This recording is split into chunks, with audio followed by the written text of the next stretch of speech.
Hello students, आप लोगों का स्वागत है मेरे इस यूट्यूब चैनल में। आज हम क्लास 10वीं के द्विघात या वर्ग समीकरण के बारे में पढ़ने वाले हैं कि द्विघात समीकरण क्या होता है, इसकी डेफिनेशन क्या है और इसके उदाहरण के माध्यम से इसको पूरा हम समझेंगे। इसके बारे में पूरा बेसिक कॉन्सेप्ट समझेंगे। ठीक, तो ये मेरा इस चैप्टर का पहला वीडियो है। फिर इसके बाद मैं नेक्स्ट वीडियो आपके लिए डालता जाऊंगा, तो इस वीडियो को आप लास्ट तक जरूर देखिए ताकि आपका पूरा कॉन्सेप्ट क्लियर हो जाए। ओके, तो वीडियो को स्टार्ट करते हैं। द्विघात समीकरण क्या होता है? यदि किसी चर राशि की अधिकतम घात 2 हो, मैक्सिमम पावर कितना हो 2 हो, तो उसे द्विघात समीकरण कहते हैं। जैसे कि हमारा उदाहरण है 3x² - 2x - 1 = 0। यहाँ जो चर राशि दिया है x, इसकी अधिकतम घात कितना है 2, तो ये हमारा द्विघात समीकरण है। यहाँ देखते हैं 4x² - 4 = 0। यहाँ जो चर राशि दी है उसकी अधिकतम घात कितना है 2, तो ये हमारा द्विघात समीकरण है। x² - 3x = 0। यहाँ जो चर राशि दी है उसकी अधिकतम घात कितना है 2, तो ये हमारा क्या है? द्विघात समीकरण है। ठीक, तो ये सभी हमारा क्या कहलाते हैं? द्विघात समीकरण। यदि जो चर राशि दी हो उसकी अधिकतम घात क्या हो 2 हो, तो उसको हम द्विघात समीकरण कहते हैं। और इसका मानक रूप भी होता है। मानक रूप क्या होता है? देखो, ax² + bx + c = 0। द्विघात समीकरण के लिए आपका मेन शर्त क्या होता है उसको बता रहा हूं। द्विघात समीकरण के लिए शर्त, द्विघात समीकरण के लिए हमारा मेन शर्त होता है कि a का जो मान है वो 0 नहीं होना चाहिए। एकदम मेन शर्त है, a का मान क्या नहीं होना चाहिए? 0। ये और ये 0 होगा तो चल जाएगा। जरूरी नहीं है कि ये दोनों 0 हो, बट 0 होगा b और c का मान तो आपका काम चल जाएगा। बट a का जो मान है वो कभी भी शून्य नहीं होना चाहिए, और a का मान शून्य हो गया तो दिया गया जो समीकरण है वो द्विघात समीकरण नहीं कहलाता है। a का मान शून्य नहीं होगा तभी द्विघात समीकरण कहलाएगा। अब क्यों कहलाएगा यदि a का मान शून्य नहीं है? तो उसको सुनो। क्योंकि x की घात 2 का जो गुणांक है वो क्या है? a। और द्विघात समीकरण किसको कहते हैं? जिसकी अधिकतम घात क्या हो 2 हो, और अधिकतम घात इस समीकरण में कितना है 2, और इसका गुणांक क्या है a, और a ही 0 हो जाएगा तो कहां से द्विघात समीकरण कहलाएगा? वो द्विघात समीकरण नहीं कहलाएगा। क्यों? क्योंकि जो x की अधिकतम घात 2 है उसका गुणांक क्या है a, तो a का मान शून्य नहीं होगा तभी कहलाएगा द्विघात समीकरण। क्यों? क्योंकि अधिकतम घात 2 होता है तभी द्विघात समीकरण कहलाता है, और a का मान शून्य हो जाएगा तो द्विघात समीकरण नहीं कहलाएगा डायरेक्ट। तो कंडीशन है कि a का मान 0 नहीं होना चाहिए। क्यों? क्योंकि घात 2 वाला रहेगा तभी वो द्विघात समीकरण कहलाएगा। ओके, अब हम इसमें चेक करेंगे कि कौन कौन सा द्विघात समीकरण है और कौन कौन सा द्विघात समीकरण नहीं है। तो इसके लिए मैं आगे कुछ क्वेश्चन लिख देता हूँ। मान लो ये हमारा 4th number 3x² - x - 2 = 0। 5th number मैं लिख देता हूँ, मान लो 3x² - 2√x + 1 = 0। 6x² -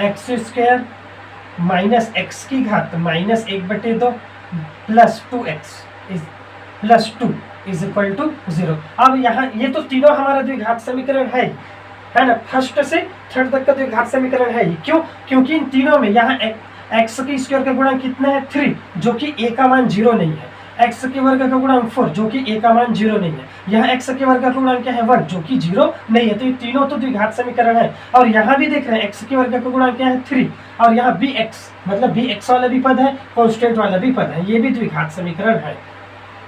ठीक, इसमें आते हैं 5th नंबर में। हम ये देख रहे हैं 3x², a का मान 0 नहीं है, बट यहाँ हम देख रहे हैं 2√x + 1। यहाँ मेन चीज है x का जो x में क्या लगा है वर्गमूल। तो जब x में जो चर राशि में वर्गमूल लगा है तो वो हमारा द्विघात समीकरण नहीं होता है। क्यों? क्योंकि जो अधिकतम घात कितना होना चाहिए 2 होना चाहिए, जो कि हमारा धनात्मक पूर्णांक या पूर्ण संख्या है। तो यदि x में जो चर राशि है उसमें वर्गमूल लग जाएगा तो परिमेय संख्या बन गई उसकी घात, है ना? तो इस स्थिति में वो द्विघात समीकरण नहीं कहलाता। यदि किसी भी चर राशि में वर्गमूल लग गया हो, किसी भी चर राशि में, जैसे कि यहाँ हम देख रहे हैं x की घात क्या है -1/2, तो ये भी हमारा द्विघात समीकरण नहीं। क्यों? क्योंकि x का जो घात है वो ऋणात्मक में भी है और परिमेय संख्या भी है। तो यदि चर राशि की घात ऋणात्मक में हो, परिमेय संख्या दिया हो 1/2 3/2 इस प्रकार से दिया हो, चर राशि में वर्गमूल लगा हो, तो वो हमारा द्विघात समीकरण नहीं होता है। ठीक, द्विघात समीकरण तब होगा जब वो इस रूप में होगा, जैसे कि ax² a का मान 0 नहीं होगा, बी एक्स मतलब यहाँ ये दोनों जीरो भी हो, ये दोनों वाला पद भी नहीं रहेगा। जैसे कि मैं ऐसे लिख दूं एक्स स्क्वायर बराबर 0 लिख दूं, तो ये हमारा द्विघात समीकरण है। सिर्फ मेन कंडीशन है कि a का मान 0 नहीं होना चाहिए, और इस रूप में दिए हैं तब तो होगा ही, बट a का मान 0 नहीं है तो ये द्विघात समीकरण होगा। और साथ ही साथ जो x में वर्गमूल नहीं होना चाहिए, x की घात परिमेय संख्या नहीं होना चाहिए, x की घात ऋणात्मक नहीं होना चाहिए, तभी वो द्विघात समीकरण होगा। ओके, तो ये हमारा द्विघात समीकरण था, उसका परिभाषा, उसका उदाहरण, और द्विघात समीकरण को हम कैसे पहचानेंगे, है ना। तो ये हमारा नहीं है, और ये भी हमारा द्विघात समीकरण नहीं है। ठीक, क्यों नहीं है? क्योंकि यहाँ x में वर्गमूल लगा है और यहाँ x की घात क्या है, ऋणात्मक संख्या है। ठीक, अब हम देखते हैं आगे, इसको मिटा देता हूं, है ना। अब हम देखते हैं द्विघात समीकरण का हल। द्विघात समीकरण का हल, द्विघात समीकरण, सॉल्यूशन ऑफ क्वाड्रेटिक इक्वेशन। कहने का तात्पर्य क्या होता है, कहने का अर्थ क्या होता है, इसका मीनिंग क्या होता है। मान लो हमारे पास एक द्विघात समीकरण है एक्स स्क्वायर माइनस 4x है ना प्लस 4 इज इक्वल टू 0। द्विघात समीकरण का हल कहने का मतलब क्या होता है? द्विघात समीकरण का हल कहने का अर्थ होता है कि जो समीकरण दिए हैं उस समीकरण में दिए गए चर का मान निकालना। जो समीकरण दिए हैं उसमें चर का मान ज्ञात करना, चर का मान ज्ञात करना, ये द्विघात समीकरण का अर्थ होता है। जो भी चर राशि दी है, जैसे कि मैं यहाँ लिख दिया y square minus 3y minus 5 is equal to 0, तो यहाँ चर राशि क्या है हमारा y।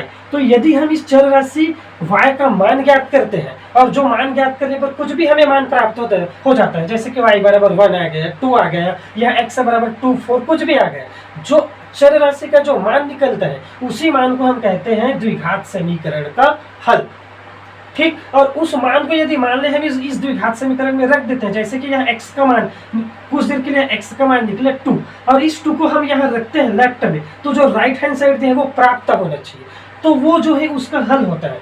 जैसे कि 2 को मैं मान लो यहाँ रख दिया, x की जगह में मैं 2 रख दिया, तो 2x का वर्ग 2 का वर्ग है ना माइनस 4x मतलब 4 इंटू 2 और प्लस 4, और इसको रखने पर 2 का इसके कितना होगा 4 है ना, 4 इंटू 2 कितना होगा -8, और यहाँ क्या हो जाएगा 4 प्लस 4 कितना हो जाएगा 8, और यहाँ क्या है -8, दोनों कट के क्या हो गया 0, और 0 हमारा राइट में है। तो यदि उस मान को जो हम हल निकाले हैं, जो x का मान निकाले हैं, उस मान को रखने पर, उस समीकरण में रखने पर राइट हैंड साइड का मान प्राप्त हो जाता है। 0 दिया है तो 0 जो भी दिया है, तो वो जो है उसका हल कहलाता है। हल मतलब जो चर राशि दिया है उसका मान ज्ञात करना। ठीक, और ये जो हल होता है इसको समीकरण का हल ज्ञात करने की विधि होता है ना। समीकरण का हल ज्ञात करने की विधि मतलब जो चर राशि दिया होता है समीकरण में उसका मान ज्ञात करने के हमारे पास 3 विधि होते हैं। कितना विधि? 3। पहला विधि हमारा होता है गुणनखंड विधि। क्या विधि होता है हमारा? गुणनखंड विधि। ठीक, और दूसरा विधि हमारा होता है पूर्ण वर्ग विधि। पूर्ण वर्ग विधि। और तीसरा हमारा होता है, थर्ड नंबर हमारा होता है सूत्र विधि। सूत्र या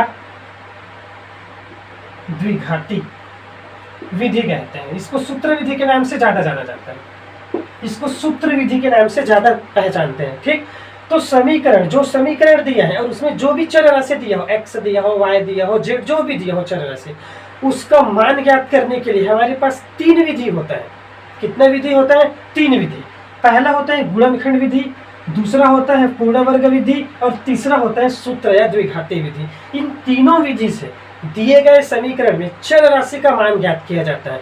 x, y, z कुछ भी, उसका मान ज्ञात करते हैं तीनों विधि से।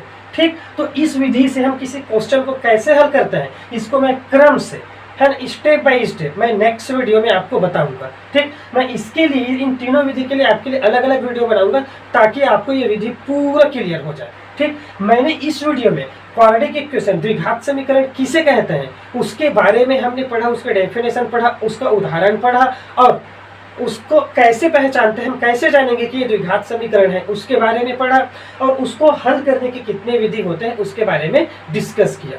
आने वाली वीडियो में हम इस विधि के बारे में पढ़ेंगे कि इस विधि से हम किसी द्विघात समीकरण को कैसे हल करेंगे। इसको अंग्रेजी में फैक्टराइजेशन मेथड कहा जाता है, इसको कॉम्प्लेटिंग मेथड कहते हैं और इसको फॉर्मूला मेथड कहा जाता है। ठीक, तो ये वीडियो यदि आपको अच्छा लगा हो तो दोस्तों के पास शेयर कीजिए, चैनल को सब्सक्राइब कीजिए और लाइक कीजिए।